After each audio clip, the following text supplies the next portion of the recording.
నేను అడుగుతుంటే సమాధానం చెప్పవేంటి? నా ఎగ్జామ్ నువ్వెందుకు రాసావు?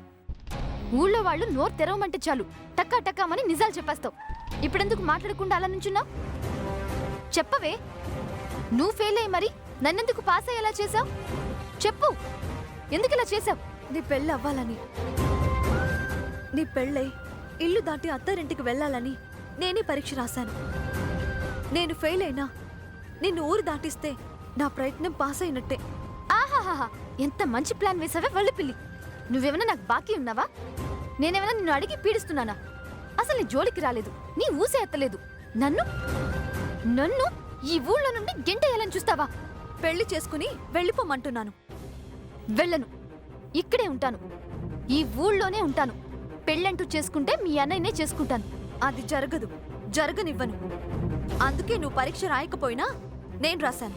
నేను అమెరికాకి వెళ్ళకపోతే నువ్వెళ్తావా? టిప్పు, చెప్పు, వెళ్తావా? వెళ్ళవు. ఎందుకంటే అది విషమ పరీక్ష. సాయం చేయగలవు గాని సాహసం చేయలేవు. టిప్పు, నువ్వేం మాట్లాడుతున్నావో నీకు అర్థమవుతుందా? నువ్వేం చేస్తున్నావో నాకు బాగా అర్థమవుతుంది. సత్యం చెప్తాను, ధర్మం తప్పను అని చెప్పి ఇప్పుడేమో ఇంత మోసం చేసావు. నేనే మోసం చేశాను?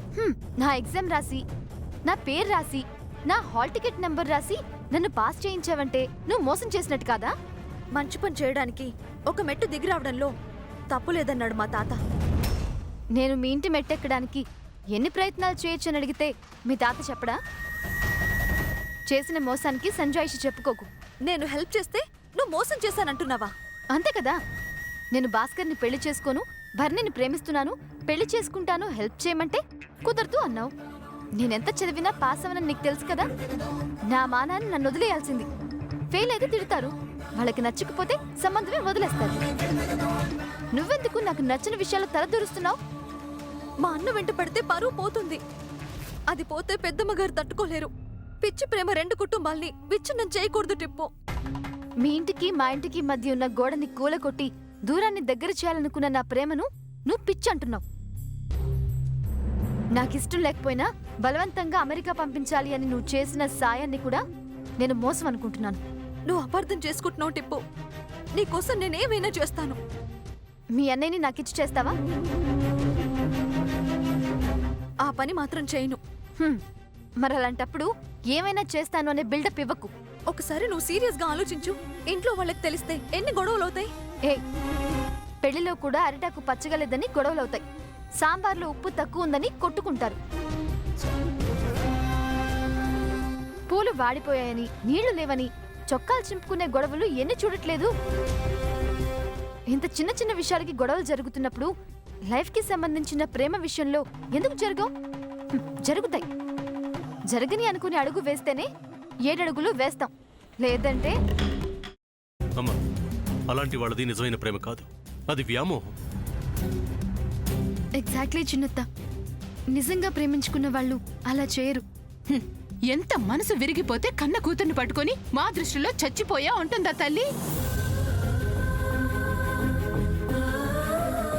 అది సరే అమ్మా, తన కూతురుతో తన మాట అనేటప్పుడు ఆమె మాటల్లో వ్యథ, కళ్ళల్లో బాధ గమనించావమ్మా?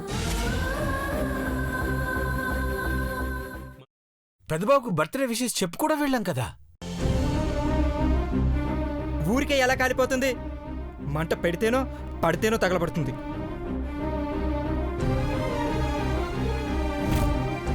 కరెక్ట్ చిన్నబాబు, నీకొచ్చినట్టే నాకు డౌట్ వచ్చింది.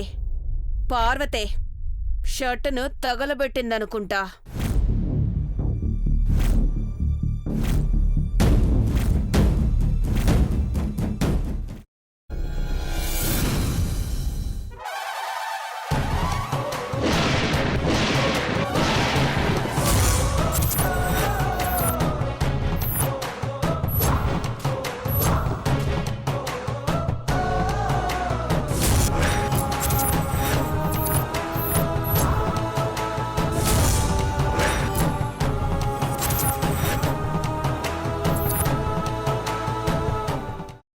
కున్న తర్వాత పొట్టు తీసేసి చాప్ చేసి పక్కన పెట్టుకోవాలి. ఒక ప్యాన్లో కొద్దిగా నూనె వేడి చేసి అందులో ఆవాలు, మినప్పప్పు, శనగపప్పు, కరివేపాకు, సన్నగా తరిగి పెట్టుకున్న ఉల్లిపాయలు వేసుకుని 1 నిమిషం పాటు వేయించుకోవాలి. ఆ తర్వాత కాల్చి కట్ చేసి పెట్టుకున్న వంకాయని కూడా అందులో వేసుకుని బాగా మిక్స్ చేసి బౌల్లోకి ట్రాన్స్ఫర్ చేసుకుని అందులో తగినంత చిక్కటి పెరుగు లేదా పల్చటి పెరుగు వేసుకుని మిక్స్ చేసి అన్నంతో కానివ్వండి, చపాతీతో కానివ్వండి సర్వ్ చేసినా చాలా బాగుంటుంది.